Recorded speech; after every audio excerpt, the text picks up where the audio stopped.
We lost a good one, Len. We did. We did.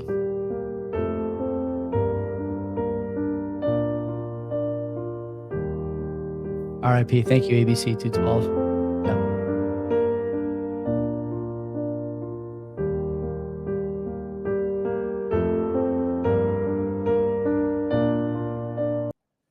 Friends and enemies, thank you for indulging us that moment of silence for a true OG. Gone too soon. Peanut, rest in peace, my brother. May you get that nut in the heaven above. My name's Joey. That's Len. Big week this week. What do you think? Couple things going on. Yeah, I don't know what the fuck's going on, but whatever it is, strap yourself, enjoy, because the next 48 hours, actually maybe a little bit longer than that, it's going to be nuts. There's no way we're going to know this in 24, a little bit over 24. I suspect probably not 48. There's going to be some delays, you know, the way things are. Really? I'm just going based off history. Like, this shit tends to take a little bit longer than what it should. You know, the country like the United States, with all the resources that it has at its disposal, should be able to resolve an election like that. Yeah. Right? Like, you go in, you cast your ballot, and you go home. El Salvador does it really quick. Well, then, as we know, they're cheating. So that's why the election's not done the first night. The only reason the election is ever not done on the first night is because of cheating. And anyone who doesn't understand that, you know, enjoy life with a helmet on. Let's talk about the sponsors, then we'll get into a bunch of stuff here tonight. First of all, EasyDNS, best place for you to buy, port, host a domain. Mark is your friendly neighborhood registrar. He's got everything there that you need. Virtual private server stuff, no problem. Domain sure, protect your domain, no problem. You want to do some Bitcoin stuff, nodes, NASA relays, he's got you. No matter what you want, he's got your back. Simple to use interfaces like the WordPress that we use for our website, where I write things once every 2 months for 3 days in a row, and then not again for another quarter. Also, Len, money back guarantee. If you don't like the service, I mean, it's probably you, not him. But let's say even if you are, you know, a guy rubbing two brain cells together and can't figure out how to run your own website, Mark will just give you your money back. He's not worried. He's not looking for a testimonial. He's just looking to give you the services you need at a reasonable price. And that reasonable price is even cheaper with our promo code 50% off your first round of buys. You can't beat that. You can't beat that. So go load up the cart, patronize the sponsor. Mark's a friend of ours, friend of the show, fellow Wayside board member at this point as well. We're looking forward to continuing to work with him. And we know that you guys are using EasyDNS for all your registrar and DNS needs. Who's the second sponsor? It's Bull Bitcoin. And sorry, I'm still trying to gather my thoughts for what happened with the execution of those two little furry. You know, it's still kind of shaking anyways, shaking up. Yeah, I know. Focus. Bull Bitcoin, a great place to buy and sell your Bitcoin. The price, hey, 67,000. So maybe it's a good time to buy, considering we were over 70,000 just a little while ago. But either way, you could buy on chain, you could buy through Lightning. I just checked my node, and 2 sats per VByte. On chain is the way to go. That's the last block that was mined. Buy Bitcoin 100%, Joey, because if you do that, it's the way to go, and you can learn how to use cold storage and whole 9 yards, but also learn how to do Lightning purchases and Lightning sales, because eventually there's going to come a point in time where fees are going to go very, very high, and you want to learn and you want to know how to do that. But Bull Bitcoin has you covered. They'll help you sell and help you buy using Lightning as well. You could buy gift cards with them, which is one way you can start spending the Bitcoin and spend it in the real world. That's a really cool thing to do. So if you want to go to, say, Home Depot or to Starbucks or whatever, get that Grande Venti or whatever they got at Starbucks, I have no idea.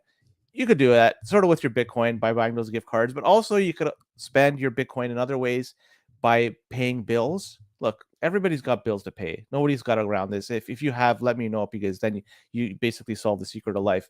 But for people like me and you, Joey, that have to pay bills on a monthly basis, schmucks like us, yeah, we are schmucks. Well, one thing you could do is you could use Bull Bitcoin to help facilitate pay those bills with your Bitcoin. Look, you bought Bitcoin a long time ago when it's 10, 15, 20,000, 30,000, whatever it is. Now it's 67. Why not start spending it? And how you can start spending it by paying some of the bills that you have accumulated. Maybe you've been negligent at paying them because you've been stacking too hard in the past little while. Whatever it is, they got you covered. Check them out. Open an account if you haven't done so. Use our promo code, and $21 will be added to your account after you provide all the necessary information and fund your account. You'd love to see it. Third sponsor, Decentral Technologies. Len shared with me before we went live that Jonathan sent him a picture of the CBP bid axe. Can we share it? Do you have it? Yeah, I could. See if you can put it up on the screen. If you haven't ordered one yet, there might be a few left. I have no idea, but they're coming, and they are hot shit. Let me tell you. Among other things, you can get CBP bid axe. You can get a different kind of bid axe, branded, unbranded, a number of different setups, number of different configurations. You want to heat your home? No problem. John's got you. You want to mine in your garage? No problem. John's got you. That is so sick. So that's one. I don't know. What else can we do? You want to That's the back of it. Stuff? No problem. That's great. Very nice. Very nice. Yeah. Okay. Very cool stuff. All right, get off the screen. It's not, man. Best in class, best in silo sponsor, just like the other two. You want to mine in a way that upsets your wife? No problem. You want to mine in a way that will let your infant child remain asleep. I'm interested in this future. He's got your back there. Anything you need. You need repairs. You just want some support, some help with stuff. Man, they sell all sorts of interesting things related to mining.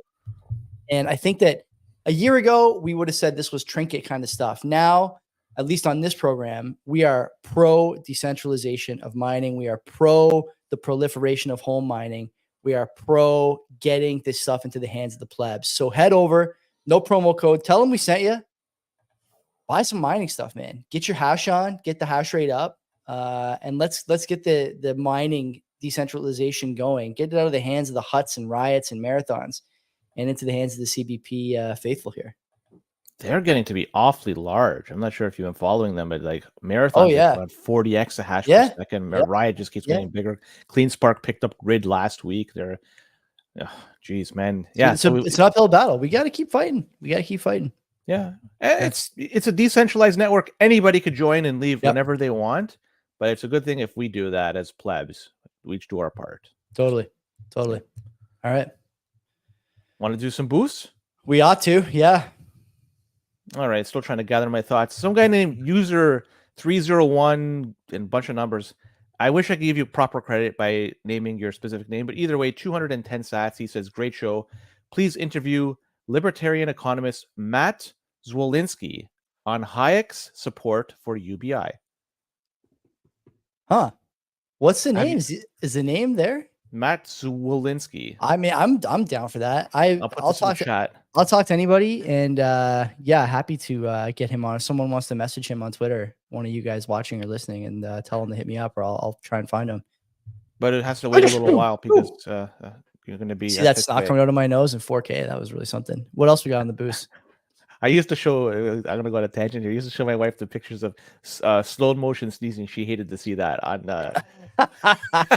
You see the lips flapping and everything. Love it. I love it. Anyways, wartime.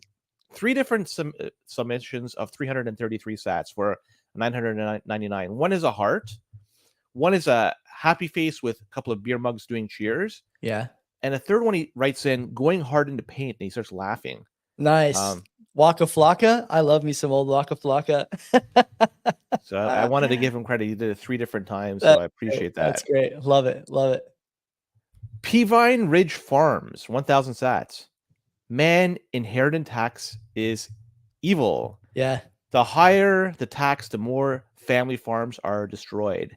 Then it'll be all owned by mega corporations or the state, depending on how communist things get.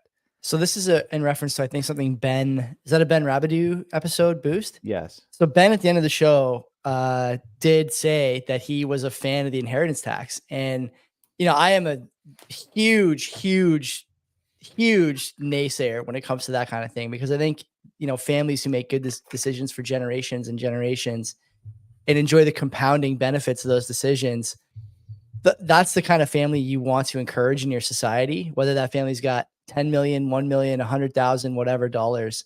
Taxing inheritances discourages that sort of behavior, instead encourages consumption, spending, and, in my opinion, other frivolous behaviors. Those are not Ben's opinions, but they are mine. Inheritance taxes, like many other things, will always start at the high end and creep down, either because of pressures from beneath vis-a-vis inflation or pressures from above. vis-a-vis the government and the tax man and the demands of people who have less. So I could not disagree more with Ben on that. I'm glad that we have a comment there from P Vine Ridge. It doesn't make a lot of sense to me to do taxes that way, because you're still taxing good decision making. You're disincentivizing behavior that you should want to incentivize in your society. That behavior is not necessarily the amassing of wealth, right? That's what proponents of that tax would say. The behavior is actually generational thinking. That's what the behavior that's being disincentivized is, and people need to realize that, I think. Well, I have not gone through this process before, so I don't know. I just learned right now that there's no inheritance tax in Canada, at least from what I'm reading here. There's not. I'm actually shocked there is, but in the United States there is. Mm-hmm. Do you know what the percentage is in the US? Because I'm not sure. I mean, I'll pull it up right now. I'm not sure either. It probably relies on a number of different things. There's different state to state. I don't know. But the point remains, though, that we should never settle for, oh, it's only a 5% inheritance tax. Oh, it's only a 10% inheritance tax. No. You see this happening all over the place. Your primary residence is the next big domino to fall, I think. You're going to start to pay a tax on your primary residence at the time of sale. Well, that's the next big one to come. The domino after that, what is it? What's the rate? Federally, because I didn't want to go through every state. Federally, it's 13.6 million is the exemption. Anything above that, you're going to be taxed. Anything below that, you are not. So, I mean, I'm not going to say it's good or bad. It's high, it's low. That is what it is, factually. And it's who values the assets?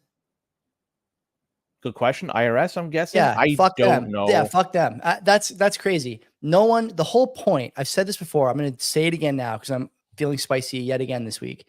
The whole point of realizing gains before you pay taxes is that the market gets to set a value on which you are taxed. When someone imagines what the value is before you sell, they're not willing to buy that asset off you at that price. These fucking people just want your money. They just want to crush you. They want you to have no upward mobility. They want to be able to say that they helped with the tax regime. Fuck them, man. Well, the yacht from the Zelensky doesn't get bought by itself. This shit has to get exactly. Somehow, I know right? that Ukraine fund has to fucking get. We've only been on for 13 minutes. I'm already absolutely flying. So let's go. Keep going. North Star Weld Service, 5,000 sats.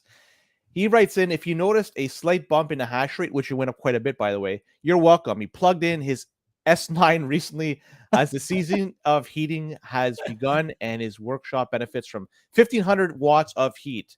Written off as a business expense, of course. The byproduct of KYC free sats gets sent to a wallet for future generations. Genius. I like that. He's don't want to say that. So can we heat? Can I heat the studio? We have some tax benefits running businesses that use our house. Can I put a miner in here and claim that it's can I? Is that allowed?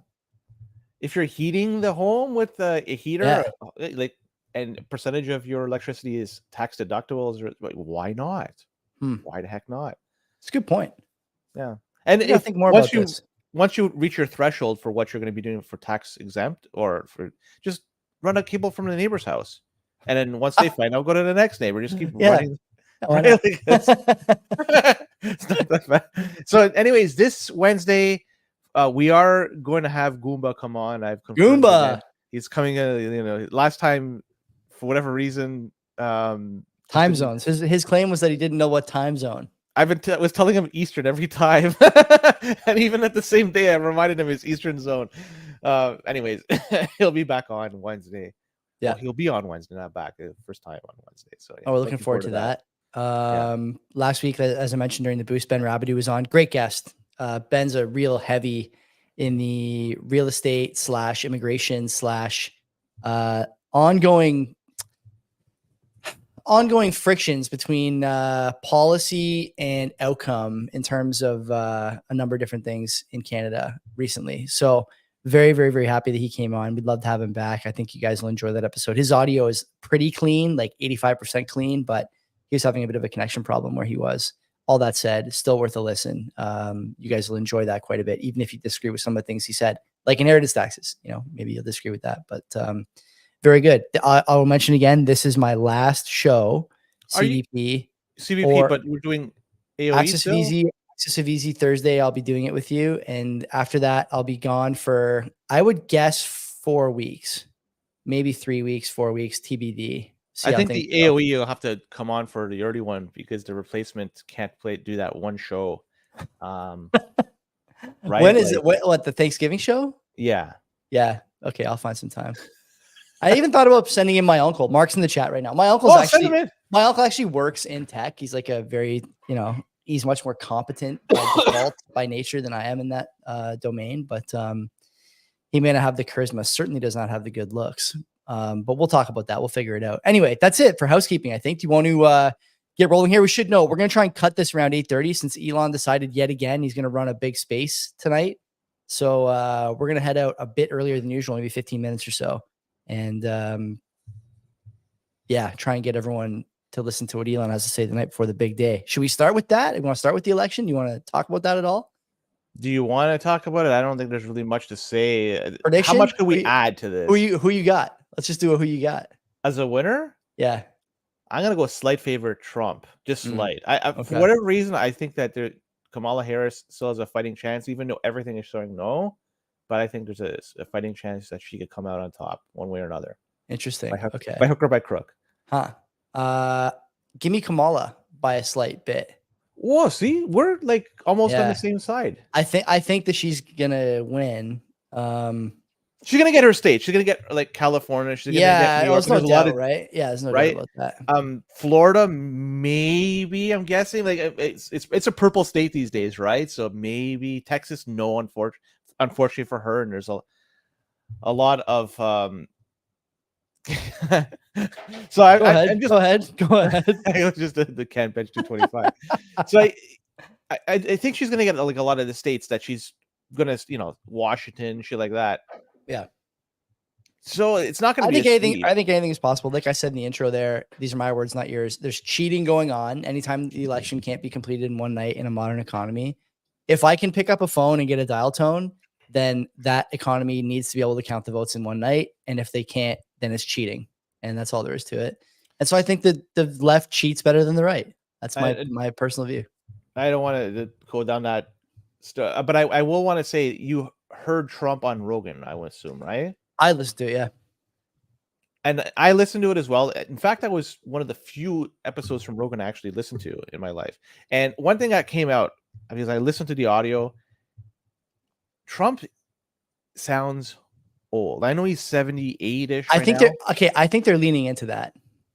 I don't know if anybody's. It comes off like he's older, right? Like when people get older, their voice changes, the way they speak changes, and he's going through all these characteristical changes that happen when you get older. But it's hitting on like, man, the guy is older. Might have a lot of energy. Might not have to go to sleep like 4 o'clock. I think that's something the campaign is actually trying to embrace. And I think the reason they're putting him on these shows, at least in part, is because the really only line of attack that the left has at this point is that this guy is a Nazi sympathizer, Hitler enthusiast, racist, misogynist, I don't know, xenophobe, whatever, right? Pick your sort of word.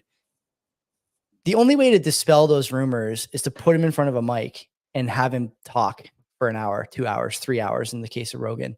And you see pretty quickly that he's not any of those things. You may disagree with his policy positions. You may think his style may leave you wanting in terms of finesse, but broadly, seems like a decent guy. He's a decent family man, at least now. Obviously he had some indiscretions when he was a little younger, but leaving that aside for now, cast the first stone, et cetera, et cetera.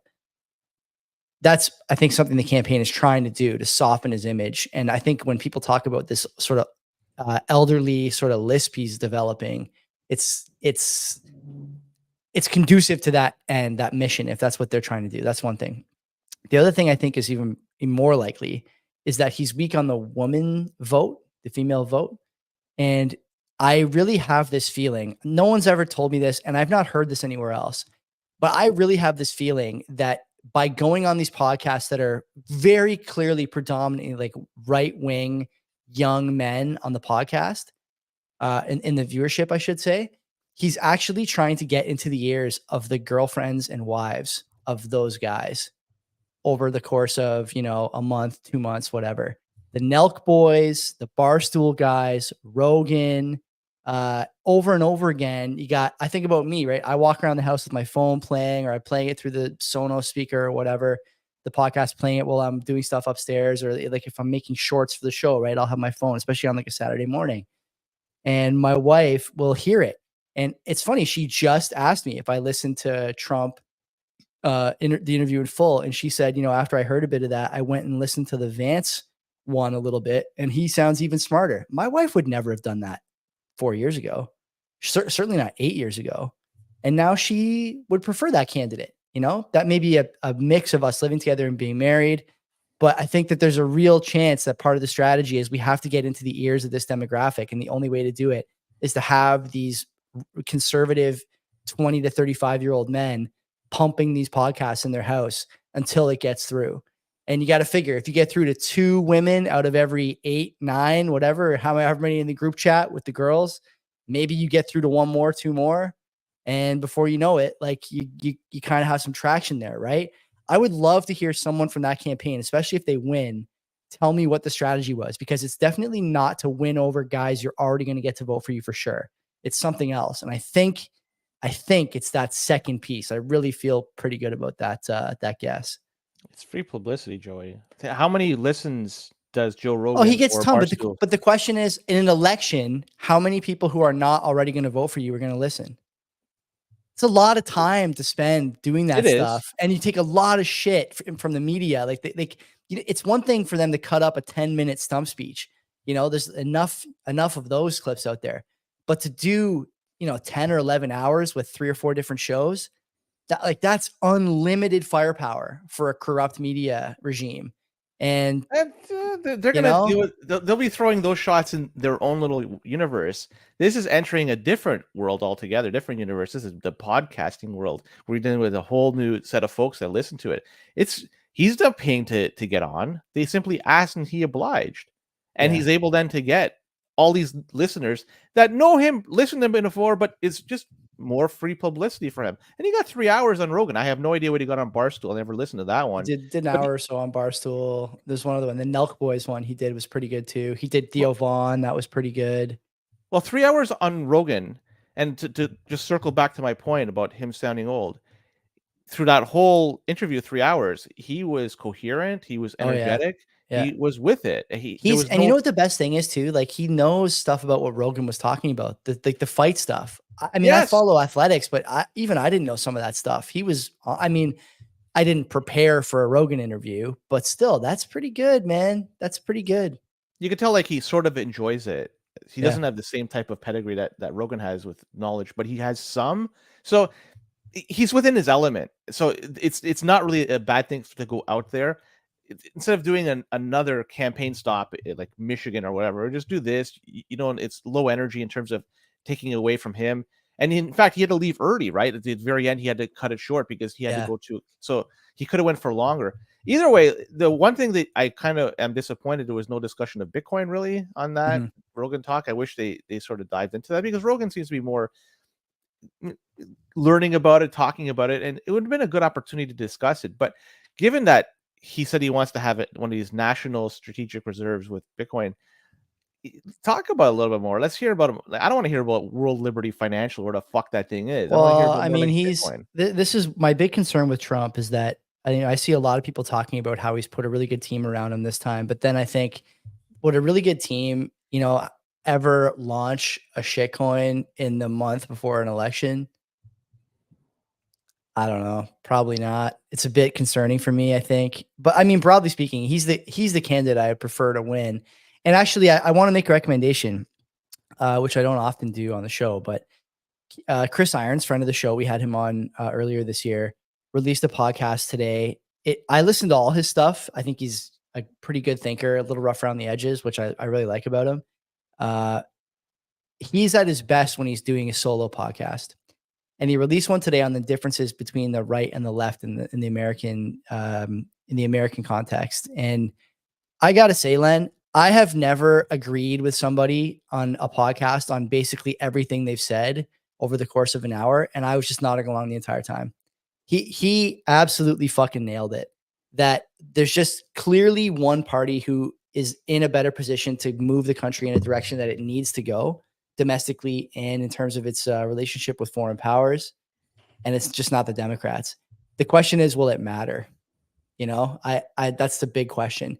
Part of me says that if they lose, if Kamala wins on the tomorrow night, I should say, I was going to say during the election, but if he wins tomorrow night, or if she wins tomorrow night, the next candidate that the Republicans run, you're going to be wishing you had JD Vance running if you were a liberal. The next guy that runs is going to be like extreme, and it's going to be deserved. You know, whatever that candidate ends up having as a platform, it's going to be deserved. The Americans have gone way too far one direction here. They're lying, cheating, and stealing at every turn. I mean, you're not saying this. I'll say it. Obama, who is revered as like a, you know, outstanding statesman, he's a fucking clown. He's on the podium spitting out the same fucking nonsense that's been debunked a million times about the very fine people. Like, what a fucking loser. These people are just fucking losers on that side of the aisle. They're ugly. They're fat. They don't take care of themselves. They care about the wrong things. They want handouts. They want drugs. They want degeneracy. If you want that, go for it. But it is a mistake to go that direction if you're the states. It is a mistake for an individual to go that direction. It is a mistake for a state. It is a mistake for a nation. And it's a mistake that you have the results of already. It's not hypothetical. Look at San Francisco. Chris said this in his podcast too. Look at San Francisco. Look at you and me. We do the Chicago segment every week. You know, there's never a segment about Houston, Texas, or like any of these really right-leaning or even purple states. It's the ones that are overrun by bad left policy. There's no doubt about what the right decision is. The only doubt is whether enough Americans are dumb enough to make it again. And I hate to say that. I have some American friends. There's a lot of American listeners to this show, but that's just the fact of the matter. That's where I stand on the election. I hope that Trump is able to pull it out, but I wouldn't bet on it, honestly. It doesn't really matter in the end. That's sad reality. Yeah. Just Darius Dale did a great. I mean, I'll talk about this for a second here because I do want to talk about a fourth turning thing. Darius Dale had a couple of great slides on this on Macro Voices on the weekend. You can go to the Macro Voices website and look at them if you want. But the big one is to your point, Len, and this is a point that a lot of Bitcoiners make. It doesn't matter who wins that election. Do you know, actually, it's more likely in terms of historical mean, even if you take away the last year of Trump's recent presidency, thanks to the COVID stimulus, it's more likely that a Republican president will run up the deficit more than a Democratic president. Okay. I'm not shocked by that, but it's crazy going way, way back. And then I just want to know one other thing about that election and fourth turnings and whatnot. Part of me says that if Trump wins, it'll be a delivered victory by the political elite, both in the U.S. and abroad, because the U.S. is in the middle of a fourth turning. Again, I'm going to point to these Darius Dale slides. I'll just share my screen here for people on video. This really blew my socks off when I heard it. And I very rarely actually go to the research that Macro Voices guests bring to the podcast. I just listen and try and take it all in. But this is like an incredibly damning chart. And I don't know if you can make this out. Hopefully you can. But it's, you know, the start to trough change in U.S. sovereign fiscal balance during two previous fourth turnings, one World War II, one in the Civil War. Civil War was 9.5%. World War II was 28.5%. And right now we're at 11.5%. That's in the sovereign fiscal balance to GDP. And then the other one is the start to peak change in U.S. sovereign debt to GDP. Civil War was 27%. World War II was 103%. And now we're at 68, almost 69%. Like you're past the point of no return in a lot of ways. And I think that there's at least some possibility that you're walking into, and actually Mark, who's in the chat, has said this before too, on our show, I think on his own show on Bomb Thrower, that you're in basically the last election or second last election this cycle, regardless of who wins. Just because I don't even know what the cycle is. So maybe you're right. Well, you're in the last, like this is the last or second last election cycle is what I mean. You're going to vote for the president this time, maybe one more time, and never again. Oh, okay. So you think you're going to take away the ability to? It's hard to say, at least in the current form.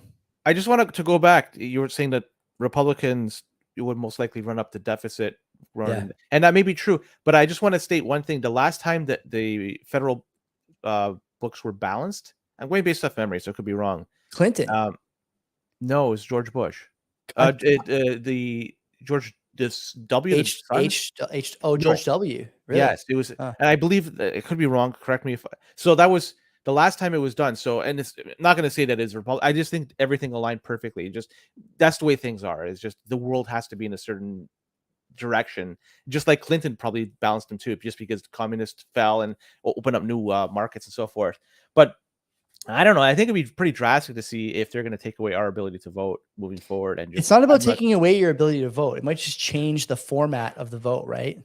Like there's electoral colleges or something. You think will be something maybe, different? I don't know. Or like the other thing too, and I wrote this today, that people talk about the fourth turning a lot, but the thing that is going to be the catalyst for most normies, you and me talk about the debasement of the currency and financial repression, and like Basel IV is coming. That's going to force banks into like shitty debt because no one's going to want to buy shitty government debt. That's coming next year. But the thing that's going to really be the trigger for a lot of normies is when one of the states secedes from the union. That's got to be coming. It may, if Kamala wins and tries to tell Texas that they can't, produce oil and gas anymore, or tries to tell some right-leaning state that they have to take, 100,000 illegals, like that's going to be a problem. And the states have had it, and the people in those states have had it. They're tired of it, right? And I think that like you're really going down this road where a fourth turning is not just inevitable; it may have already begun. It has. Yeah. Like, and I mentioned it today in another chat. The U.S. and I could be wrong with my numbers exactly, but rake in federally 4 to 5 trillion in income tax and sales tax and all this bullshit tax. Yeah.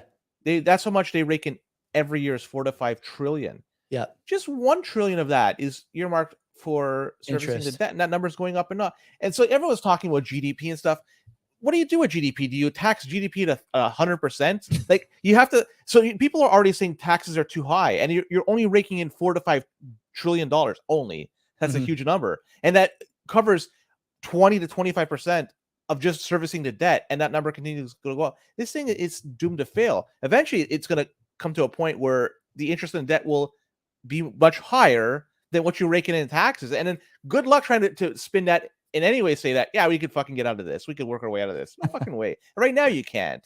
It's just, it's the fourth quarter. It's past the 2-minute warning. You're down by 40 points. Okay. You got the ball. Yeah, you do. But let's be honest, you're not going to be able to score enough fucking points to make this anywhere close. So good fucking luck. Throw the Hail Mary and see what happens. Man, I don't know about all this stuff, but I will say that,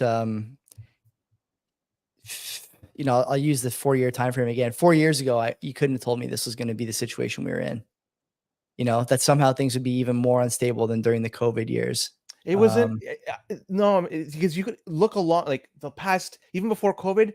The one that I was talking about for a little bit, at least for over listening to me, was the trade deficit. The trade deficit, you couldn't maintain a trade deficit like that year over year and maintain the level of quality of life that you do. Eventually something has to give. When money keeps pouring out, you're just going for cheap goods, devaluing the currency, and eventually you're gonna have to deal with this. It may take a decade or two, but it was that was just brutal. The brutal thing too is the trade deficit. I'm reminded here because Metro just said it in the chat. The trade deficit, even in Canada, like you have to start adding energy to that, right? Like our environment minister today talking about capping emissions, like dropping emissions by 30% for oil and gas by 2030. So, like we'll do the notables, I guess, for the first part of this show. We'll transition to Bitcoin. Sure. Okay. So you're right. So 33% is the planned cap they want to do on oil and gas. And it's over the next 8 years, Joey. It's not like it's going to happen overnight. And it was 2030. Almost 5 years. No, they say over the next 8 years. Oh, okay. All right. So yes, and they're saying that they're going to be spending Ottawa's going to spend about $12 billion on a tax credit. This is going to be trying to encourage those businesses to assist companies to invest in those systems that trap carbon dioxide and return it to underground storage. So 12 billion has been earmarked for this to try to incentivize businesses to capture that carbon and store it underground. Right. I'm just saying what it is. I'm not giving any opinion. It's not a good policy. Like, that's the problem. I'm like leaning forward here. The problem is that it's not a good policy. And you can say whatever you want about global warming, about whether or not it's caused by humans, about, you know, what we should be doing in terms of oil and gas. Demand for oil and gas is not going down. It's going up. The idea that people are going to pay for expensive energy because it's green, especially in the developing world, is nonsense. It's either like stupid or a lie. The idea that Canadians are going to be operating on electric vehicles and whatnot when the winters get down to minus 40 in 3/4 of the country is ridiculous. It's just never going to happen. Shipping, flying, all that stuff, whether it's trucking or by boat or by sea, whatever, it just can't be done on electricity. It has to be done on gas. It has to be done on oil and gas products. And so when I hear stuff like this, part of me says that this guy and this government know it can't be done, but they have to do it to stay on message. But then the other part of me says, and I've said this before, like, there's just no introspection, no reflection, and no plans on losing at the top of the food chain for that party for the moment. And I mean, that's worrying for a number of reasons, but like, you be the judge, you know. Is it a good thing for oil and gas companies to have to do this? Because you're going to need more oil and gas, so they're just going to charge you more if they have to pay for carbon sequestering and carbon neutrality and carbon capture and all this stuff. It doesn't work. And so, you know, back to my earlier point about the sort of balkanization of the United States, right? Like, what's stopping Alberta from saying, yeah, we're not doing this, and we're going to stop giving the equalization payments, and we're going to stop funding Quebec's pension, education, and healthcare? Good luck. You know, get the windmills to pay for it. Like, what's stopping them? At some point, the productive parts of the country are just going to say no more, no mas, basta, as the Italians would say. If they do that, then they're no longer part of the Dominion, and that's right. That's right. That's a. But could you run a state of, you know, how many people are in Alberta? 5 million, 6 million? I don't know, something like that. Like, right. Can you run 6 million people if you go all in on ONG? I don't know, maybe. You know, will you have a little burgeoning financial sector there after 10 years? We have all that stuff? Maybe you might. Look at the Middle East. There's like countries like Oman. Exactly. Like, how big are they? The richest in the world, you know, are but the one thing, oil and gas. With respect to the oil and gas, I mean, one can make an argument. I'm not saying I am, but one can make an argument that when doing one of these things, these type of ideas of trying to lower the amount of emissions, is you're trying to hinder one of the strengths of Canada. Yeah. Is that Canada has a number of strengths in that we have a lot of natural resources, fresh water, uranium, even wheat. Like, it just goes on and on. But they only look okay. Yeah, sorry. Go ahead. No. So I was just trying to say, like, you're just hindering that. Like, why not try to amplify that rather than try to hide it and try to not bring it to market? I mean, that's an argument one can make.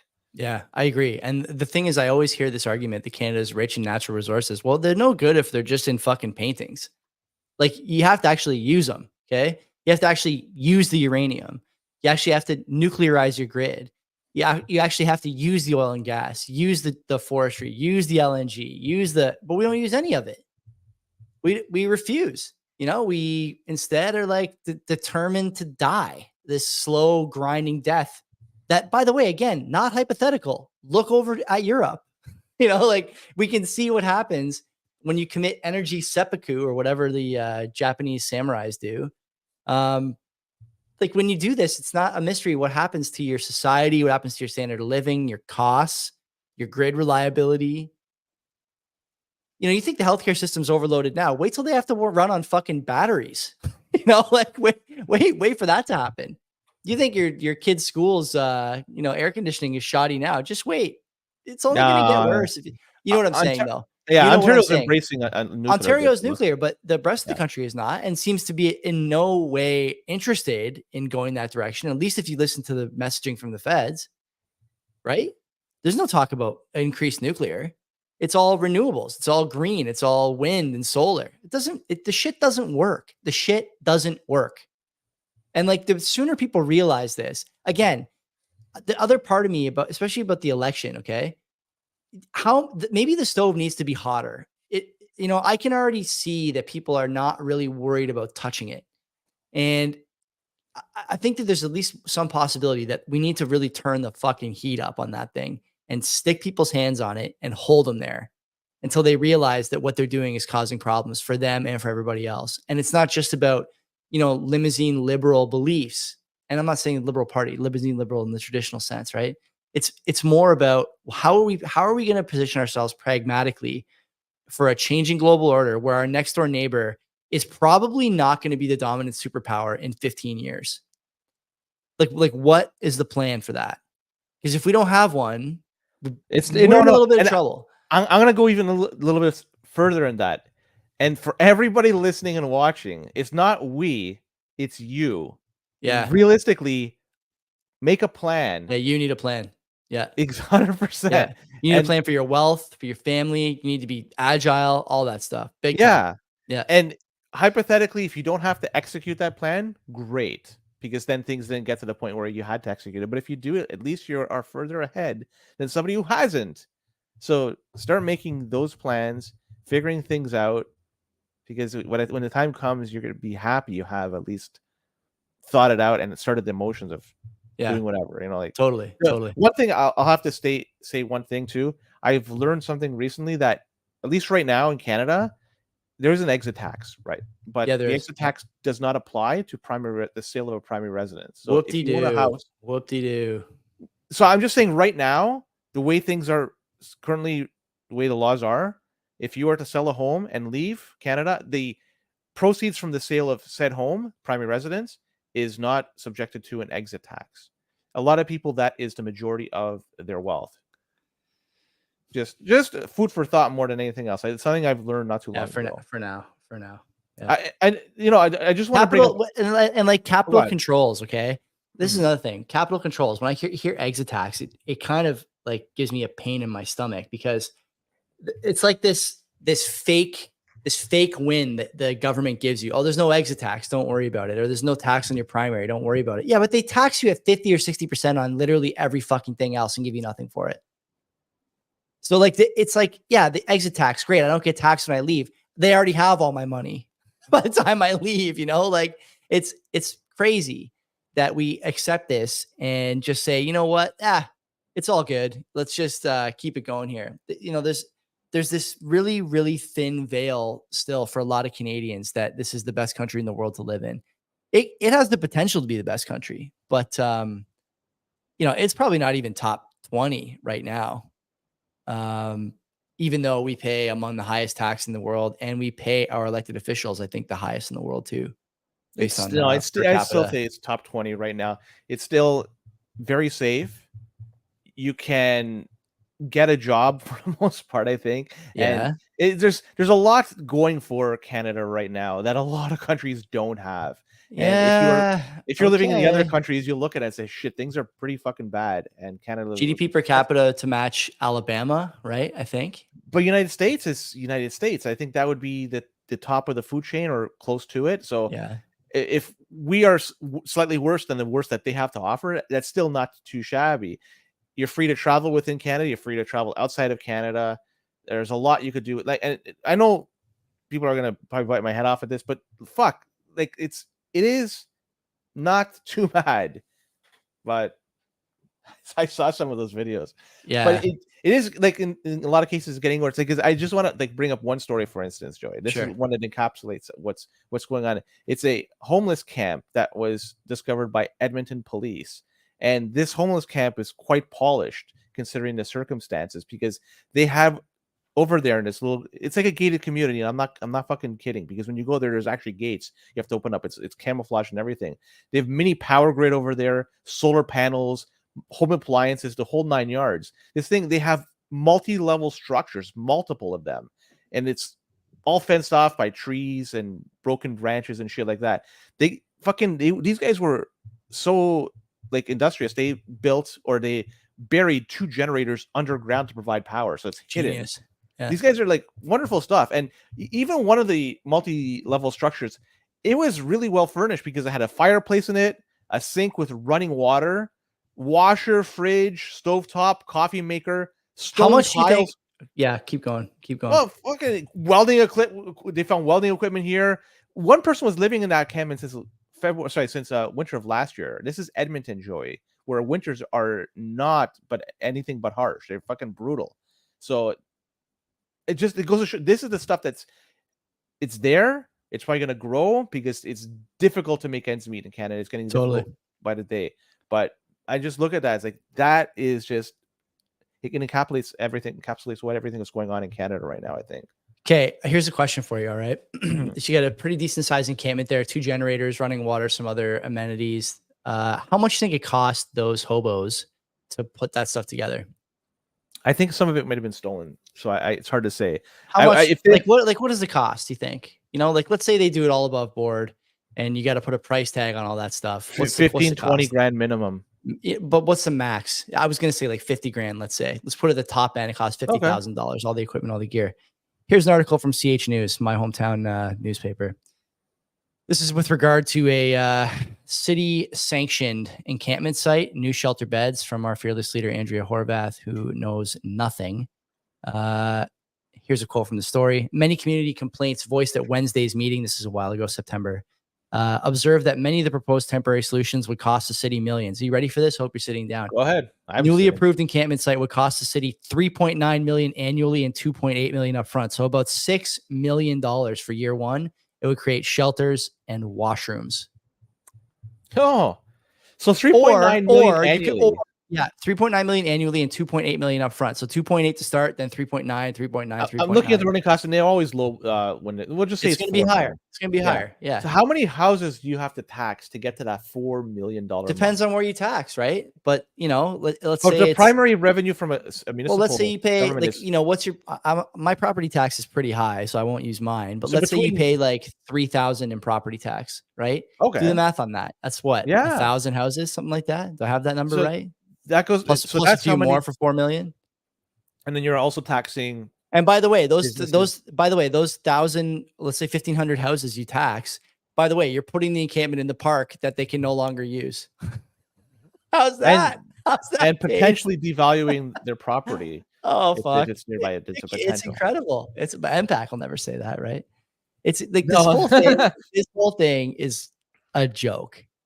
It's a joke, and not to blackpill. I was listening back to some episodes we've done in the last little while, and I'm like, we are blackpilling, me especially, like crazy. But I look around and I just think like everyone here is fucking retarded. Like what are we doing? Constantly making the wrong decisions on every portfolio, every file, every day, over and over and over again. Well, how can this be? What happened?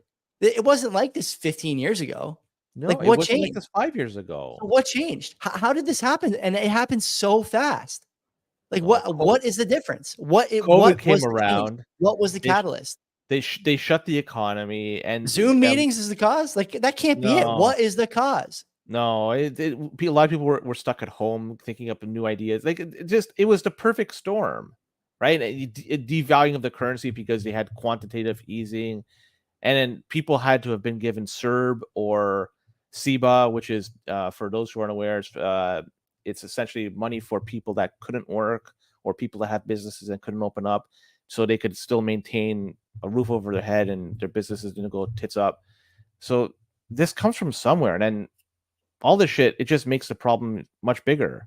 Yeah, it existed before. Now it's now it's even bigger. Now I would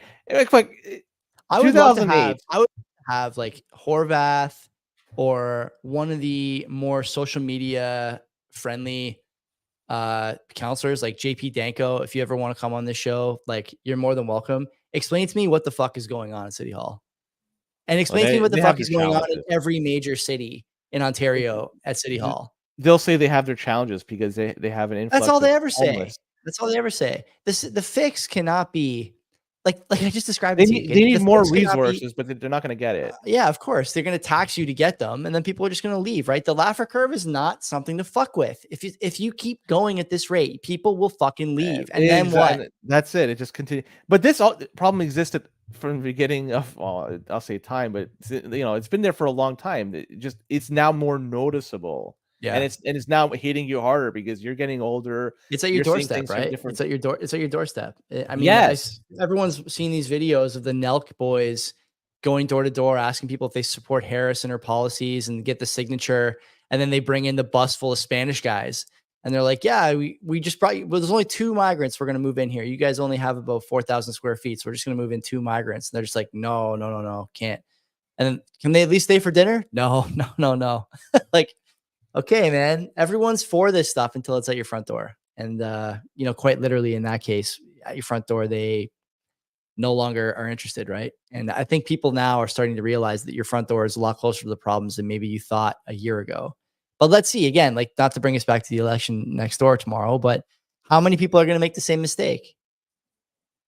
Well, there are people that are just hardcore red and hardcore blue, no But see, matter what's going on. that's a mistake, right? Like, that's the mistake I'm talking about. Are you really going to do this again because you are so Yes. invested? Like, your personality is so vapid, vacant, and Yes. full of nonsense that you have to vote on color lines? Like, are we serious about this? Yeah, Come and on. though people will look at and say they see a female running, it's time for a female president, regardless if Yeah, she's the so best true. candidate It's or so not. true. It's so true. And there's other people that say Trump, look, he's got some, um, he's a little like, rough around the edges. He grabs him by the pussy, et cetera, et cetera. Yeah. And they don't want that, and Yeah, yeah. she may not have that same type of, he won't be as difficult as with her in the helm than him. So just vote for. And so there's a lot of different reasons. It just None of them are good, by the way. it's a And it's on two-party both system. sides. It's on both sides. Like, I would never vote, if Polyev wins, right? Or if Polyev can't, during a debate, deliver a coherent plan on how he's going to reduce deficit, right? Or how he's going to cut immigration, because I haven't heard that from him, then I'm not going to go out and cast a ballot for that guy. Like, I'll just keep voting for Bitcoin with my wallet and thinking about moving jurisdictions with my feet. And that's like all I can do. That's the most competent thing to do now. The Liberal Party of Canada, to their credit, they have lowered the number of people coming into Canada. Yeah, but like I both on a said to temporary Ben the basis other, and a permanent Ben the other night, that's not really what they're saying. They're not really saying that. They're not really talking about lowering that number. The problem is not lowering the number going forward necessarily. It's making sure that you don't get these people using different avenues, right? You talked about this on this show like 3 weeks ago, the spike in asylum claims from Mexico, the spike in asylum claims overall. If the government follows through with those policies, those claims will go up. And there's international law that governs these things that we don't seem too keen on violating. And so I don't buy that they're going to reduce the number in a big way. The other thing I would say is that the damage to the culture and to the society and to the services and to schools and hospitals and all this other stuff is not necessarily the fault of the immigrants, but the damage that's being done because of the sheer volume, it can't be undone by reducing the number of newcomers coming 3 years from now. Like we have to do something about the people who arrived already, whether it's build and add capacity or remove the people who came. And that's one of what the two has to happen. And I don't hear anyone saying that. They're doing they've not said it directly, but the latter of the two is going to be done because they've said they're not going to be extending temporary former. We're going to see. We're going to see if they make. We're going to see if they have the resources and the gall. They won't have the resources to go after them a lot. They're going to hope that voluntarily leave. Oh, once your status runs out, though, yeah, it's just a matter of time. Because as you get in a car and you get stopped for it because there's a light out, then I know this is just one, and you'll never be able to capture everybody. But you're living underground. You're living a tough life. You don't have a social insurance number that starts with, I think it starts with number 9, the one you get with, like, it's like you don't have one, and employers are looking at what the fuck is this, right? So the thing is, like sending all those people back, right, would completely torch the GDP number. It'd torch it. GDP per capita, torch it. All this stuff about we're among the top in the G7, G20. Like the branding is too. It's too. Have you heard about some of these foreign workers coming here and they're working for under minimum wage? Yeah, of course. That's why there's 20 people living in some of these houses in Brampton you see on these videos that go up, right? Like, I'm not sure nobody wants to live 20. Well, yeah, of course it is. It gets measured somewhere. It gets measured when they spend the money, Because They're imagine when spending they fuck tax. all. They make fuck Yeah, but all. Len, but if there's, that's the whole point. GDP per capita is going down because of that, right? That's Yes. exactly the point. And so I'm saying it would be even worse.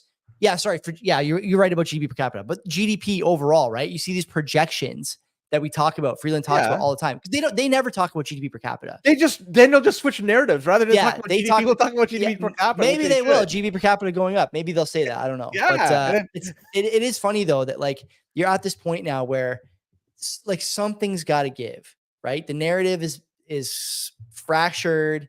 The voter base doesn't like the policies for any party.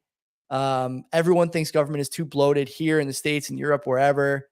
So I don't know, like what's the fix? This is why Bitcoin is so important, because if you leave your long-term success financially, culturally, with your family, with your friends, with your community to these policymakers, you're fucked. And again, it's not a hypothetical. Look around, have a look here, the States, European countries, Australia, whatever. Okay. You look around. You can't say that things are better now than they were 10 or 15 years ago. You can't. No country could really say that. No country can say that. You can't say that families are stronger than they were 15, 20 years ago. You can't. You can't say that schools are better, healthcare is better. You can't say that innovation is happening as quickly. You can't say any of it. What you can say for sure is that everybody wants more of what you got. They want you to be able to do less about it. They want you to be able to talk about it on fewer platforms and without being able to speak freely. They want you to learn in school that everything is fine. And they want you to work at a job that doesn't let you get ahead so that you can actually affect change. And all along the way, you'll be eating Cheerios, consuming widgets from Amazon. And then you die, probably single and maybe without a pet, because that's bad for the climate too. So they'll euthanize it if you do have one. Yeah, exactly. The government will take it and kill it. So Bitcoin, at the very least, puts you into a community of people who are like-minded and takes you out of this black pill, scenario. Super. But more importantly, honestly, more importantly, is that if we're right about this, the financial freedom you will enjoy and your offspring will enjoy and their offspring will enjoy will be immeasurable in terms of the improvement on the mean quality of life 15 years from now, if this continues. Because the slow grind to disaster is unrelenting everywhere in the modern world at this point. It's everywhere. You gotta have coin, man. Yeah, you have, definitely. You gotta. Taking that money away from the people that control it. Yeah. Because they can manipulate it however they want. And they do. And they do. Yeah, weaponize it, all that stuff. With Bitcoin, there's only so many. It is a ledger that is transparent. You can look at it. You may not be able to solve everything, but it is there. If you haven't put enough time and resources, you can figure shit out. For sure. And when you have it, it's yours, and nobody can take it away from you. Yeah. Right. Like, otherwise, you'd be in the algorithm ghetto, eating Cheerios all day and all night. It may be a good time to transition to Bitcoin-related stories, since we just. I think it might be. Let's go. Let's do that. If you're on audio, see you tomorrow. If you're on video, Spaces, whatever, there's a couple hundred of you guys. Hang in. Let's keep it rolling here. Let's keep the good times rolling. And don't be a cock. All right. Florida State, Joey. Let's talk about them. Yeah. Florida State, because this is news to me. I didn't hear about this. Their CFO, Florida CFO, Jimmy Patronis. Great name. Sounds like a mafia boss, doesn't it? I was going to say that, yeah. Yeah. Don't want to mess with Jimmy. He states that the Florida State owns what they have $800 million worth of crypto-related investments. Yeah. I'm not sure what the breakdown here is, like how much Bitcoin they own, or maybe, dare I say, ETFs or MSTR, but $800 million is what they own. That's a significant amount. And they say that they have to deal with pensions and salaries of firefighters, teachers, and so they have to diversify their investments. Yeah. So the fact that they're doing that, this might, like, I see this, and there's more states like Wisconsin didn't their pension plan buy, like, you hear more of these stories out there. Yep. Then Trump is also talking about this strategic national Bitcoin stockpile, where the fuck that means, but at least talked about it. So there's a lot of speculation what's going to happen, what's going to moving forward. The price, look behind me, 67,900, or almost 68,000. Should Trump win, and it's not delayed win, like it's an instant win, you could tell, and there's like a pull lottery ticket. Yeah. What's going to happen to the price here Nothing. immediately after? You Nothing. think it's going to stay stable? You think it's going to stay like wherever it is? I think everything. I think the market, Bitcoin, all this stuff is pricing in a Trump victory, and if he loses, the destruction is going to be widespread and significant in markets. I don't know how long it'll take to recover, but yeah, I think everyone's pricing in a Trump victory. So I think Bitcoin, you might get a rally to like 72, 73, something like that, but the 180 whatever K, I doubt it. No. We're not far away from an all-time high. We were very close. Maybe we touched it last week, but an all-time high is definitely within it's within the realm of possibility. It could happen. Yeah. And should it eclipse that, where does it go from there? Like you're like more of a chart guy. Where's the resistance? Where does these? It's 80. 80 is the first real line where you wind up. I like Josh Olshowitz's pitchfork. That's a good one. 80's a good place to pop some champagne, I think. But I mean, it doesn't matter. Boomers in the chat saying the same thing. If Harris wins, you get some cheap sats, and we just have to wait a little longer. But it's interesting that there's states now, state treasuries, state pensions, whatever, doing this stuff and being public about it. MSTR, by the way, is in, I think, 9 different ETFs now as well. So, you're seeing that come up faster and faster. I would guess that they're using that as a proxy for Bitcoin, at least in some of these pensions. I know in some of the ETFs, that's the case. We should put them in the CBP ETF. We didn't. Yeah. What else is in there? Wilson footballs, NHL 94 cartridges. There's NIB. NIB there's only. a billion out there still. Yeah, NIB only though, not many. And then some MSTR. I mean, look, other thing too to consider about all this stuff is there's at least some possibility that because of the fair accounting rules coming up in Q1, that some of these states, pensions, ETFs, whatever, want to add MSTR because it's going to really increase their I think EPS or value per share, some measurement. I don't know exactly what it is, but it's going to make it difficult for the S&P to keep them out of that top 500. And then once you have passive flows and all that stuff. So, I'm not 100% convinced that when I see stuff like this, it's a Bitcoin bet necessarily. It could just be we see what's happening with MSTR. It's hard to ignore the MSTR story at this point. You have to be sort of willfully ignorant, but yeah, it's a good story all the same. Did Dennis Porter take any credit for this? I didn't see any breaking, so no. No, too bad. No. He's probably contributing at some level to this kind of story. Just FYI. Oh, he didn't contribute to the next one, which is Cartwright, and that's the multi-billion-dollar UK pension fund. And they announced they're going to be allocating 3% of their stash towards Bitcoin. Awesome. And the investment time horizon is 10 years. So it's not like they're going to go tomorrow. That's great.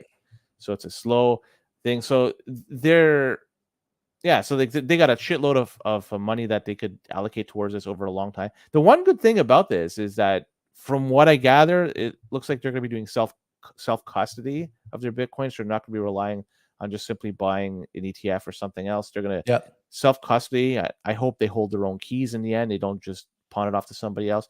But if they do, I have to give them credit. It finally is just these pasty guys and gals from Britain with probably bad teeth. They showed us the fucking way. It took this long, and it took this group of people to fucking show us the way. If this works, let's make this a copy pasta for others to do the same thing. I love it. Is this the thing I tagged you in a little while ago? Yes. Yeah, I really like this story. So they're going to use 5 different like key holders, I think is the term they use. But they're doing self-custody more or less. Right? This is their model. Yeah, this is their model. So yeah, you've been saying this for like a year, maybe more, that one of these companies has to figure out how to do this themselves. And now these guys, instead of pension, has figured out how to do it, which is interesting. You would think that there would be more guardrails for them than for an MSTR for sure, but probably also just broadly speaking, a publicly traded company. So this is fun. I like this a lot. I want to hear more about this. And Len, I have half a mind to reach out to our brethren across the pond and talk to them about the decision. Do you have any contacts over there that we could bring on? No, but fuck it. You know, Just we'll show them the cold call people. Yeah, check out my feed. Did you know that, you probably know, this past week that the Bitcoin white paper, Yes. 16 years old. Yeah. It was published, Bitcoin, a peer-to-peer electronic cash, October 31st, 2008. Satoshi Nakamoto was the dude or dudette or whatever that did it. So outlined the technical details for this, what we know what it's all about. And it was done through the public mailing list. And really, it was an unproven concept at the time. It's not like it was polished. It didn't talk a heck of a lot. Didn't even talk about a cap, if I recall correctly. So there was a lot that had to have been discovered or figured out over a period of time. But at least this was at the very start of it. It's 9 pages only. So people haven't read it, go through it. There's some technical stuff to it, but still, I have another story that's going to be tied to this. We'll talk about it in a bit. But yeah, just nothing really to add aside from just another anniversary of this. It's great. If the Bitcoin white paper was living in a democratically controlled United States, it would already be able to vote. It would not. It would be something else besides. I can't go there. So let's talk about Bitcoin all caps. Good friend of the show. He's not in the chat. Yeah. And it's tied to the last story because not commenting in the chat tonight because his YouTube channel was nuked after the final video was published. What was it? It was a read-through of the Bitcoin white paper. So as a tie into the last story, so it's the end of an era, and unfortunately, it looks like that the Bitcoin username or whatever has already been taken by somebody else. Insane. So when hearing this, that their channel was nuked, and CBP may not be long for this YouTube world. So if you want to keep listening or watching us, we may have to migrate somewhere else. Right now we're on Rumble. I don't think we're gonna get kicked off of that, but no, Rumble's a free for all. It's like the Safari Zone in Pokemon. I feel bad for all caps because he's really being very level about all this, but he's an invaluable resource for a lot of people. Everything on that channel, which is branded with the Bitcoin, name and all these different things like, top search result, SEO type stuff. That channel has nothing but signal. He helped us get our show off the ground years ago. And I think he's posted some clips from our show over the years on that channel and on Reddit. And everything on the channel is like really Bitcoin focused. And it's stuff for new people. It's stuff for people who've been around. It's stuff for people who are looking to learn about something that's coming to the network or being proposed on the network. It's stuff for people who want to learn about some of the personalities around Bitcoin, all these things. And it's just a good channel with a lot of good stuff. And there's no reason for YouTube to nuke that kind of thing unless they, are given instructions to do so or do it for some stupid reason, some copyright claim, whatever. There's some theories floating around out there about what exactly the issue was, with bots and shit like that. But yeah, it's too bad. I hope he gets the channel back because that's a big resource for the Bitcoin space. I think he may not agree with that, but he's being humble. That's a big loss for us if we can't get that back. Yeah, he would also post the Bitcoin and beers chat that would happen on the Discord, the Bitcoin Discord, which is, I love that chat, and often I can't attend it because it happens during working hours. So I've listened to it after on YouTube, and it's I found it to be great. Now he's also on, I think he said Odyssey, and maybe Rumble as well. So at least everything is not gone; it's there. But on kind of a side note, BTC Sessions was noting today on Twitter or X that close to shadow ban with his channel. Like he's Yeah. noticing a drop off in terms of viewership for his channel.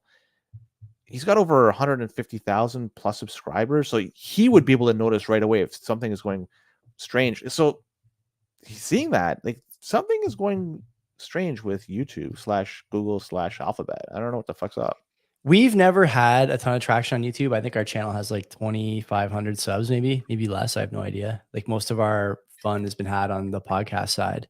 So we haven't been, targeted, but at some point you never know, right? It's hard to stay above water if every algorithm is constantly trying to turf your content or send you the back of the line and search results and all this stuff.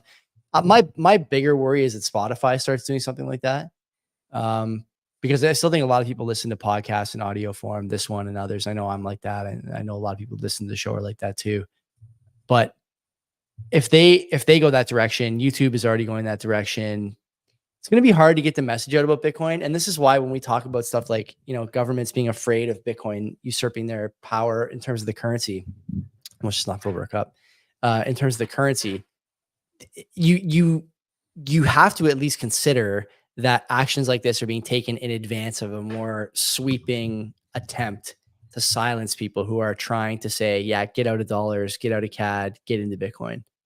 Right? It doesn't feel like that. And it's not like, oh no, they never coordinate. Well, they did. Twitter files tells you everything you need to know about that. There's a million emails out there between YouTube people, and their Slack channels are public and all this other stuff over the years, right? Because like always, they can't keep a secret even if they try. And so I think you gotta be aware of this stuff. You gotta be careful. If your messaging is counter signaling the regime, then you could be a target. Definitely.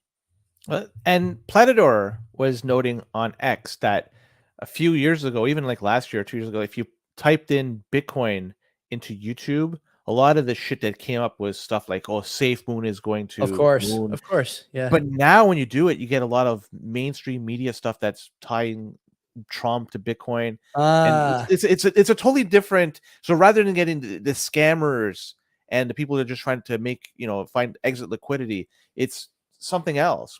And this could just be sheer coincidence. I don't think it's coincidence. I think it's that those companies are the most algo friendly. And so suddenly now they have Bitcoin content. So they come to the forefront of the search results. That's my guess. I don't think it's anything nefarious on that front. Hear that? This past week, somebody came out and made a claim that they're Satoshi Nakamoto. I love this guy. Way, way better than the Peter Todd claim. This guy looking like he just crawled out of a cave somewhere. Like my God. And then he did like a demonstration in a classroom or something. It looks like he's like, I'm going to sign the key or sign the transactions or whatever. Well, come on, bro. Let's go through this. It's an older dude. His name is Stephen Mola, and I think I pronounced his name correctly. He looks like a Southeast Asian dude. Like that's what it looks like to me.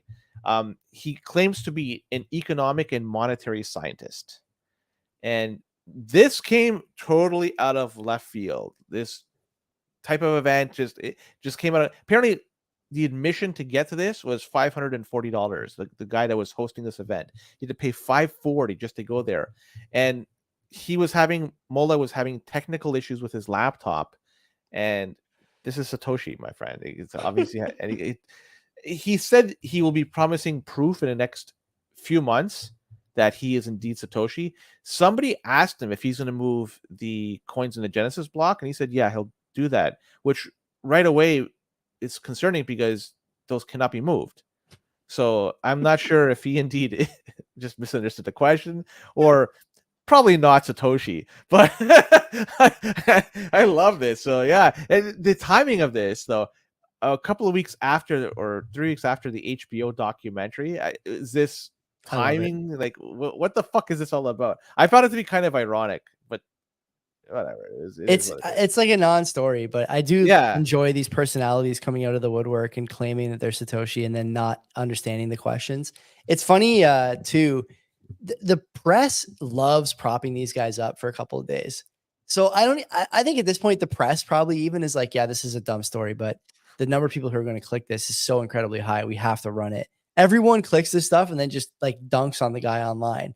And so the advertisers win, the media outlets win, we win, and only Mr. Mala loses on this one. He gets his 15 minutes. And it's $540. Also, why does this guy have a suit? He didn't even wear a suit to the display. Why would he? This guy's worth hundreds of billions of dollars, right? Like what the fuck? God, I don't know. See, he'll move those Genesis coins one day. So once he does, that's 50 coins, and he's gonna get times 67,000. That's not too fucking bad. I love it. To find a way to move it. I love it. Kevin O'Leary's shitcoin exchange called M2. We discussed this a very long time ago. It was launched in late 2023.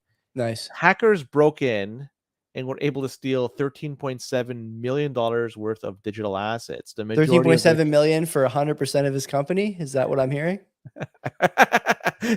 Well, they made them whole. Well, I'm gonna go through this because the majority of stuff stolen was stuff we heard about. Bitcoin, obviously, Yeah. ETH, and Solana tokens. So that was the majority, but there must have been a bunch of shit coins on top of ETH and Solana was stolen. But either way, 13.7 million was stolen.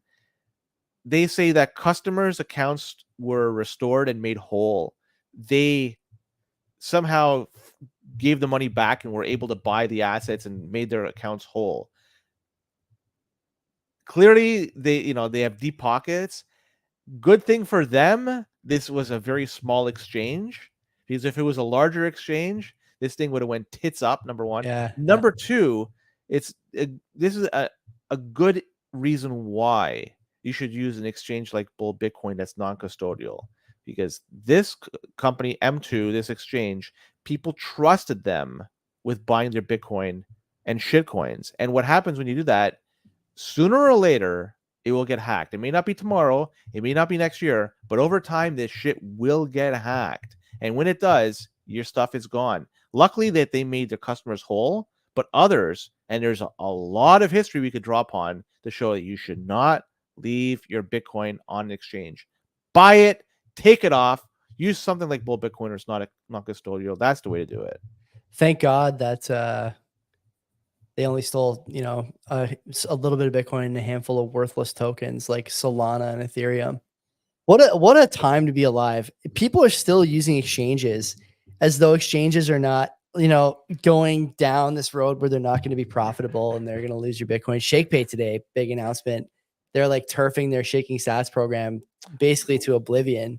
No, they're also, you got to be over 1,000 days of shaking. 1,000 days for 1,000 sats. Yes. Oh boy. So I think that's I don't think pretty many close. people are at that threshold. No, I don't think so either. And the spread on ShakePay is pretty high, I think, right? So yeah, like if you're buying there with any regularity, Withdrawals are free. Withdrawals are free above a certain threshold. The Visa's good. Like I use that cashback Visa sometimes, I will admit. You just transfer some money in there and get some Bitcoin back on a big buy. I used it today actually. My dog had to get some tick chews. So yeah, like there's exchanges in general trending the wrong direction. Okay. These guys are taking your information. They're adding shotgun KYC. They're a choke point for governments. They're a choke point for hackers. And there's no guarantee that you'll get back what gets taken. And it will get taken. It's either going to get taken by a law, or it's going to get taken by a rogue agent, or it's going to get taken by a careless exchange employee or whatever. That's if your data doesn't get leaked along the way. ShakePay had that data leak a little while ago too. And M2, God only knows, if they gave up if they gave up these assets that easily, there's probably stuff we don't know about happening as well. Is that safe to say? I don't want to get sued by Mr. O'Leary, but it's always possible. It could be other exchanges that are could small as well. be totally. If you're not publicly traded and they're not forced to disclose any information, totally. Anything. Holy shit! There's someone commenting on Rumble in the chat. I don't think I've ever seen a Rumble comment. Very few, yeah. And just to like give everybody what the comment is, because they probably can't read it. It's a gentleman by the name of Rod. I won't go any further. He says he's an 809-day shaking on his ShakePay, so he's getting close to the magical 100 days to get those 1,000 days to get to the 1,000 sats. Yeah. So he's getting there. Brutal, absolutely brutal. Yeah. MSTR. Talk to me. Say it to me slow. Let me light a candle here. All right. So they plan to go balls deep into Bitcoin. Ben's in the chat too. He's gonna shit a brick. Well, it's not like I'm coming with anything new. He could probably tell us, and you probably telling me what's going on. They plan to announce they're going to be raising $42 billion in capital. Yeah. Half of which is going to be coming from market equity offering. And the other half is going to come from fixed income securities. Yeah. And the money that they're going to be raising will be mainly used to buy Bitcoin. And currently they have about 250,000, a little bit over 250,000 Bitcoin on their balance sheet. So if we are to use 70,000 as the threshold, of 70,000 per Bitcoin, 42 billion would get them around 600,000 Bitcoin. The price of Bitcoin obviously is not going to stay at 70,000. That's not financial advice, of course, but I'm just giving you just an idea. If all that money were just to be redirected toward Bitcoin at a set price, it's a lot of Bitcoin they're going to be buying up. And where are they going to get it from? Who are they going to buy it from? I don't know. But the exchange, like the amount of liquidity on exchanges, it's going to go down really fast when you hear stuff like this. And also the UK fund that's going to be buying up Bitcoin over the next 10 years. Companies also, like, I'm not going to say they're putting in a bid, man. They're putting in a bid. You know, it's a fixed bid now. Yeah. This stuff potentially could go parabolic once there's no more fucking Bitcoin to be bought. Is where do they go? They come to who? You and me. I'm not gonna fucking give up mine. Fuck you. So they gotta go to the next person. They gotta find somebody that's willing to sell it at the right price, whatever that right price is. Yeah. Surely they'll find it if they, if there's a. This is what will happen when you have a fixed supply, and when somebody is willing to go fucking balls deep, it's gonna go parabolic. This is a beast story. I love this. I wish I'd prepared some notes on this, but I think I can speak from memory. So you mentioned there the 21 billion in equity dilution basically for shareholders. So the shareholders are being diluted to the tune of 21 billion. That's a lot. And then 21 billion in converts, the fixed income securities. This is big. And I'll tell you a couple of reasons why. Okay. I want to compare and contrast this to Coinbase. Coinbase doing a $1 billion buyback. I think it was number 1 billion or billion and change. Such share a buyback. Move. Yeah. Like if you're going to be a Bitcoin company, not that they are, you have to at least understand the mission, right? You have to understand the asset, and you have to understand that one of these things is not like the other. And so the compare and contrast between Coinbase and MSTR is pretty stark after last week's earnings calls. You got MSTR saying, yeah, we are a Bitcoin treasury company now, BTC. Love that. You know, as much as I think Saylor is a bit of a joker on these podcasts, he's damn good at delivering these shareholder presentations, and the strategy behind the Bitcoin treasury has so far been outstanding. He talks, though, about how if you look at the Bitcoin treasury company strategy, you can't just say, well, it's a sort of a gimmick. It doesn't work. We don't know if this is going to last, whatever. It's already run up too high. We can't buy this. Saylor makes a couple of good points, and I'll touch on a few here, and then I'm going to add a few of my own. One is that it's not just MSTR outperforming Bitcoin. That's the big deal, right? Bitcoin's up about 85%, I think. MSTR up about 200% in the same time period. I don't know exactly what that time period is, maybe a year to date. But they're crushing Bitcoin. But that's not the only thing they're crushing, right? They're crushing Nvidia, Apple, Microsoft, Google, Meta. You pick your big S&P stock, they're crushing it. Pick your big NASDAQ stock, they're crushing it. They're crushing all the ETFs. They're crushing the Mag 7, crushing gold, crushing everything. Now, not only are they crushing Bitcoin and the rest of the market, they're also crushing some private equity. If you go back 7 or 8 years in this presentation, he's talking about companies that didn't even go to market yet compared to where they are now. And he's beating those guys too since 2020. That's pretty impressive. People say that the convertible debt is an issue. Well, maybe, except that the convertible debt is beating the Mag 7 too. Like you could buy just keep rolling that over when it comes up. It's unbelievable that this guy has been able to pull this off. And people are saying, well, I can't buy this. And I'm going to take a line from one of the guys in the North Star, the MSTR North Star Twitter space or whatever from a couple of weeks ago. Like there are people now who are at this point, like just jealous they don't have any MSTR. Just plain and simple. Okay. And I'm not saying you're one of these people or any of the guys that we talk to or any of these people, but there are I don't have any. I fall in that category. but I don't think you're like such a vocal like hater of MSTR that you fall in this category. No, I just really quick. I don't give a shit about them. They could buy Bitcoin, and in fact, I hope they buy more Bitcoin. I just wish they self-custody it. Yeah, that's the reality. And that's as far as I go. Great. I wish them the greatest of success. Great stance to have. And I've heard people say that, well, we can't buy this stock now because it's just run up too much, and the NAV is like the NAV compared to the price is just way too out of control, and we got to wait until this thing cools off or whatever. And I just want to ask those people, do you only buy things that are like not succeeding, not successful? Do you only buy things that are like flat? Are you only buying on technicals? Like, what are you looking at? You don't want to buy this thing. Ethical investors. Yeah, exactly. Ethical is another word for poor. Do you want to invest in stuff that's not winning? If you do, like, okay, but I would guess your AUM not doing too well. That's number one. Number two, I've heard there's been a lot of talk about MSTR, and I'm going to make some pointed comments here that only represent my thoughts, not Len's, but I'm going to make them anyway. I've heard a lot of spaces in the last little while with guys like Schiff.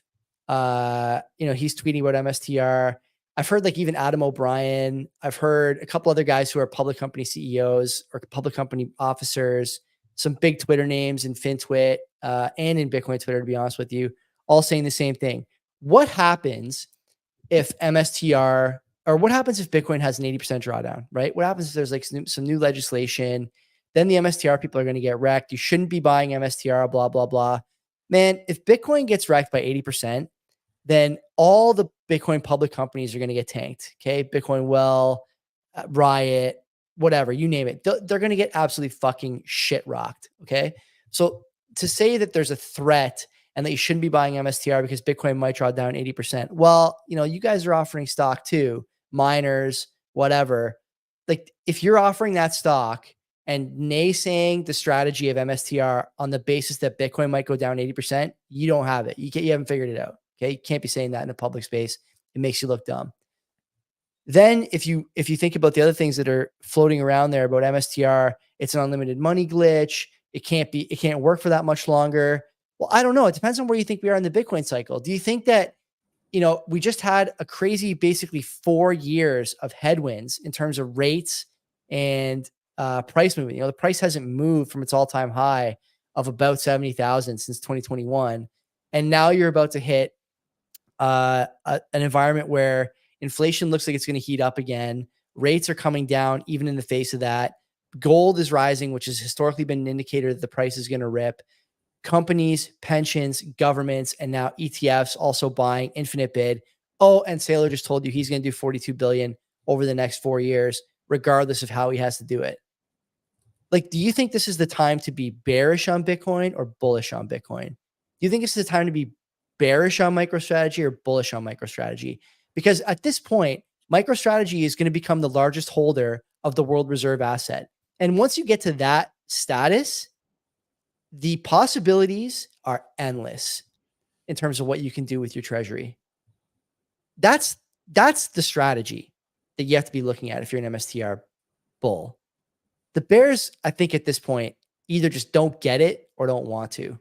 And that's fine. But the rest of us are just dancing and laughing. And so if you ever want to dance and laugh, then come on over. And by the way, I mentioned earlier the FASB thing, the earnings per share is going to go way up when they have to do fair value accounting on Bitcoin. That's going to push them into the S&P 500. The environment is clearly going one way, clearly. And people are like, it's not going to come on. And someone asking in the chat, am I bullish on Coinbase? I mean, the stock price. Not Coinbase. He's what else is in there? Cardano, since the BTC fridge. Cardano, yeah. No, I'm not. And like the MSTR thing, like what are we talking about at this point? Like who still thinks that this is not working? Who still thinks that any of this stuff? If you at this point, I dare say, Len, that if you think the MSTR price is going to go down, then you have to be even more bearish on Bitcoin, right? Like these two things are forever linked at this point. And I think it's a mistake to discount what it means to have a company that holds, by the time they finish buying 42 billion, will they have 1 million Bitcoin? Close. More, probably, depending on the price. I mean, it's going to take 4 years, assuming the price moves up. Boomer was saying that's so they'll be doubling their stack. Yeah. Right now with 42 billion. That's pretty significant, man. And if everything else directionally goes the way you think, Bitcoiner, then what is the problem with owning some of this company if you want to play into TFSA? Like you can say, oh, you shouldn't use your TFSA. Okay, fine. We're having a different conversation then. But yeah, like that's not the conversation we're having now. The conversation is, should you be bearish on MSTR stock over the risk of Bitcoin crashing? Well, I don't buy it. And I don't see how anybody could buy it at this point. I'm wondering, take a step back. What is MSTR aside from holding Bitcoin? They provide software, right? Yeah, enterprise software or something. Yeah. What is it? MicroStrategy One? They make enough cash flows to cover the interest on the So yeah. they're a profitable company right Yeah. now. Yeah. Before they got into Bitcoin, they were, they were publicly traded. So things were okay. And then they decided to get into Bitcoin. It was the right decision for them. I'm wondering though, so the valuation of MSTR right now, it's not primarily their software stuff. It's all to do No, with Bitcoin. it's the treasury. Yeah. The next company that's MicroStrategy light, or even better than them, like doesn't like just they're profitable. They have the ability to get a lot of capital, or they're sitting a lot of capital. Once they buy into Bitcoin, the people that have purchased shares into MicroStrategy, would they Mhm. sell and go to the other one? And then would that, there's one of two things that could happen. It would either maybe draw down the price of MicroStrategy, or it would just fucking accelerate, because then the price of Bitcoin will go higher because the other company that's reputable bought in. I can see one of two things happening. One of those So two strategies take play out. it one step further. If someone tries to keep up with MicroStrategy now, right, in terms of the Bitcoin buy, which is what's driving the price of the stock, They'll run out of Bitcoin, and they'll never be able to catch MicroStrategy. Now the only everyone's ones that competing could for do second that are the place. ones that are sitting on like, I'm looking at the Apples of the world, and looking at that Apple's got 80 billion in cash. So if they deployed all their cash, all of it, they could get past MicroStrategy, sure. But how many Apple shareholders are going to be like, I'm out? Agreed. Exactly. And so it's not a feasible strategy. They have to go in slowly. And MicroStrategy either knew that or tripped backwards into it. But now they're way out ahead, and catching them is impossible. They're the faster horse, even if there's another horse coming out of the barn now. So I think it's a great strategy. Like the more I think about it, the more I hear people talking about it, the more I kind of put some of this stuff together. I just don't like at this point. Steady lads, he's going to deploy more capital. Yeah, just a lot of salt out there, about MicroStrategy. It reminds me of the NVIDIA salt. I'm not saying you have. I'm not saying you have it. You're never like that. You're never like that. No, I don't give I personally, I don't want to buy into it, and I would always recommend people look. If you're a Bitcoiner, do you really want to go down this avenue of using this fiat tool to buy stuff? If you really want to, all the more power to you. But this is your choice. I know what I'm buying. I buy my Bitcoin. Nobody can take this shit from me. It's mine, and I sleep well at night. Sure, it may not go up as much in value as MSTR has in the past little while. I don't give a fuck. It's mine. Yeah. I don't have to beg somebody to get it at the end of the day. I can just simply exchange it for something else later on. And that's my point of view. You know what? It's 1:32 into this, 1:33 into this. We should wrap. Started his show. Let's fucking end this thing. The reason why we're ending early, I'm not sure if we mentioned it. I did. I mentioned it. Yeah, Elon's running a thing at 8:30 tonight. Yeah, because I'm sure everyone was going on to listen to the fucking guy talk. So although we haven't seen a drop in viewers here, which is nice. But yeah, I just want to thank you guys for coming out, and thank you as always for your continued support of the program. I'm leaving this in good hands with Len for about a month, and I will see you guys when I see you. But until the next time, take care of yourselves. Take care. Good luck, Joey.